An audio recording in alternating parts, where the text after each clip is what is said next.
संसद में राहुल के माइक का स्विच किसके पास? स्पीकर की इजाजत के बिना नहीं हो सकता बंद।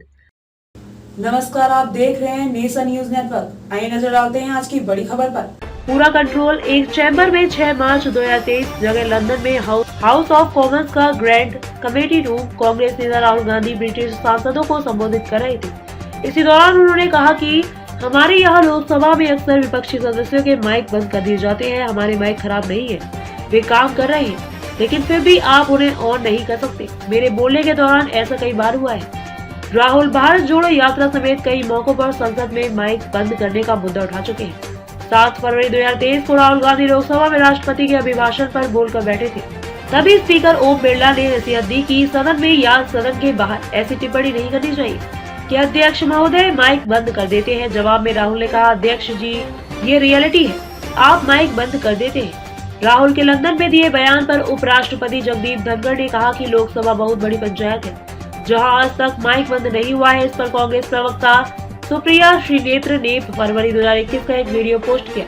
इसमें बोलते वक्त राहुल गांधी की आवाज आनी बंद हो गई। तब राहुल स्पीकर से कहते हैं, सर आपने माइक बंद कर दिया।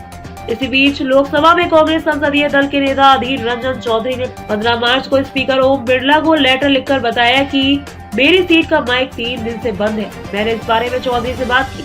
उन्होंने बताया, मेरी शिकायत पर एक्शन ये हुआ कि बीते दिनों में बीजेपी के भी कई सांसदों के माइक पर म्यूट कर दिया गया। रंजन के मुताबिक स्पीकर की परमिशन के बाद ही सदन में माइक ऑन होते हैं। ये सारा काम ऑपरेटर करते हैं और उनके स्पीकर के साथ बातचीत चलती रहती है।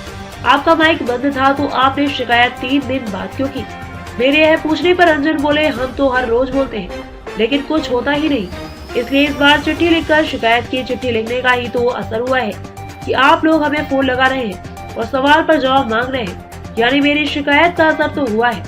संसद में माइक्रोफोन मैनेजमेंट सिस्टम कैसे काम करता है, हमने यह समझने के लिए पूर्व IAS ऑफिसर और लोकसभा की पहली महिला सेक्रेटरी जनरल रही स्नेहलता श्रीवास्तव से बात की। वे कहती हैं, पहले सांसदों की शिकायतें आया करती थी कि हमारे सवाल कम सिलेक्ट हुए, किसी और के ज्यादा हुए, किसी का नंबर पहले आ रहा है, हमारा बाद में आ रहा है। इसलिए अब सवाल सिलेक्ट करने का काम सॉफ्टवेयर के जरिए होता है, इसमें कोई ह्यूमन इन्वॉल्वमेंट नहीं होता।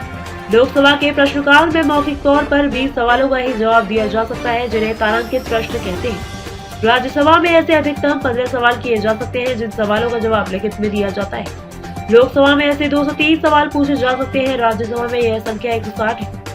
हर सांसद की सीट पर माइक होता है, इसे कोई ऑफ नहीं कर सकता। यदि कोई टेक्निकल प्रॉब्लम है तो सांसद स्पीकर से कहते हैं, स्पीकर के आदेश के बाद ही टेक्नीशियन संबंधित माइक को चेक कर सकता है। जिस तरह से सदन में पंखे और लाइट हमेशा चलते हैं, उसी तरह से माइक भी हमेशा ऑन रहते हैं। कई बार सांसदों के हंगामा करने पर स्पीकर बार बार उन्हें बैठ जाने को कहते हैं। अगर वे माइक बंद कर पाते तो सांसद से बैठने का कहने के बजाय तुरंत माइक ऑफ ही करवा देते। चैम्बर में बने कंट्रोल रूम से ही माइक्रोफोन मैनेजमेंट सिस्टम ऑपरेट होता है। जब संसद चल रही होती है तो किसी भी बाहरी व्यक्ति की एंट्री नहीं होती। खबरों में अब तक के लिए बस इतना ही। फिर होगी आपसे मुलाकात ऐसी ही एक बड़ी खबर के साथ। तब तक के लिए नमस्कार और देखते रहिए नेशन न्यूज नेटवर्क।